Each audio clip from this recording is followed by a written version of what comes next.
नमस्कार, मैं राहुल कठेरिया। भारतीय जनता पार्टी या प्रधानमंत्री मोदी जी ईवीएम के माध्यम से चुनावों को जीतते हैं, ये बात सिद्ध हो गई। और ये बात मैं इसलिए बोल रहा हूं क्योंकि एक बार फिर ईवीएम की विश्वसनीयता और ईवीएम के भरोसे को लेकर प्रश्न चिन्ह लग गया है। मामला है केरल से।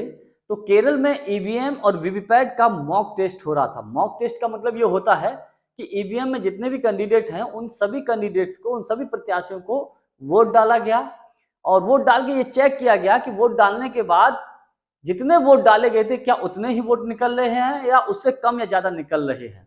तो जब गिनती हुई वोटों की, ईवीएम की, तो उसमें भारतीय जनता पार्टी को जितने वोट डाले गए थे उससे अधिक वोट निकले हैं।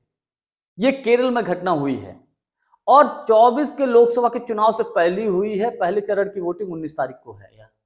तो सोचिए कितनी गंभीर बात है। जो अन्य वहां पर विपक्षी दलों के जो पार्टियों के जो नेता थे, उन्होंने तुरंत जिलाधिकारी को इसकी कंप्लेंट की और ये मामला अब सुप्रीम कोर्ट में भी पहुंच गया है। क्योंकि सुप्रीम कोर्ट में क्या है कि ईवीएम के साथ साथ 100% वीवीपैट की काउंटिंग को लेकर सुनवाई चल रही थी। तो सुप्रीम कोर्ट में भी मामला पहुंचा तो सुप्रीम कोर्ट ने चुनाव आयोग को जांच के आदेश दे दिए हैं।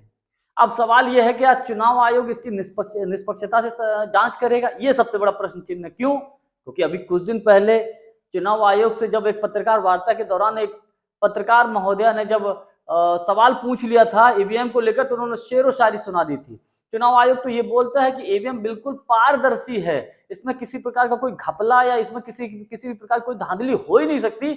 जबकि कई लोगों ने यह साबित करके दिखा दिया है कि ईवीएम में धांधली हो सकती है, ईवीएम को हैक किया जा सकता है। लेकिन चुनाव आयोग ये बात मानने को तैयार नहीं है, क्योंकि चुनाव आयोग इस प्रकार से काम कर रहा है जैसे भारतीय जनता पार्टी का एक कोई संगठन हो, बीजेपी का कोई फ्रंटल संगठन हो। जबकि चुनाव आयोग देश की स्वतंत्र संस्था है।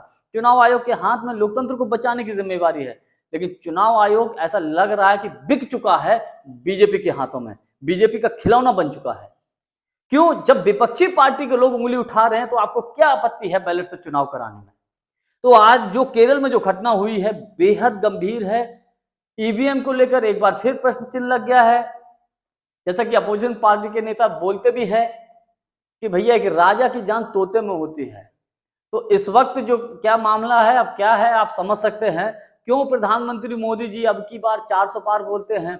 क्यों भारतीय जनता पार्टी के लोग बोलते हैं अब की बार 400 पार? अब की बार 400 पार कैसे होगी सबकी समझ में आ गया है। लेकिन बड़े दुख और बड़े गंभीर बात यह है कि ईवीएम के मुद्दे को लेकर देश की जो सरकारी संस्थाएं हैं, जो स्वतंत्र संस्थाएं हैं, वो इस मामले को लेकर गंभीर नहीं है और वो खिलौना बन चुकी हैं भारतीय जनता पार्टी के हाथों की। ये सबसे बड़ी दुख की बात है। क्योंकि देखिए, अगर किसी व्यक्ति को ये पता ना हो कि हमने जो किसी को वोट दिया है वो वोट कहाँ जा रहा है, तो मुझे लगता है सिर्फ इसी बात को लेकर ईवीएम को बैन कर देना चाहिए। और जर्मनी में भी जब ईवीएम को बैन किया गया था, एक छोटा सा मुद्दा था कि वहां जब कोर्ट में इस बात को लेकर सुनवाई हुई तो उसमें एक ही बात उठी थी, जब जिस व्यक्ति ने वोट डाला है, जब उसे क्लियर नहीं है, कंफर्म नहीं कि मेरा वोट कहां जा रहा है, तो उस चीज को बैन होना चाहिए।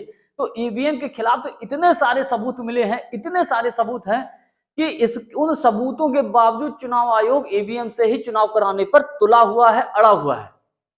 कई ऐसे सबूत है, ठोस सबूत हैं। इसीलिए लोग कहते हैं ये चुनाव आयोग नहीं, चुनाव आयोग इस वक्त चूना आयोग है। आज के लिए बस इतना ही। बहुत बहुत धन्यवाद। नमस्कार।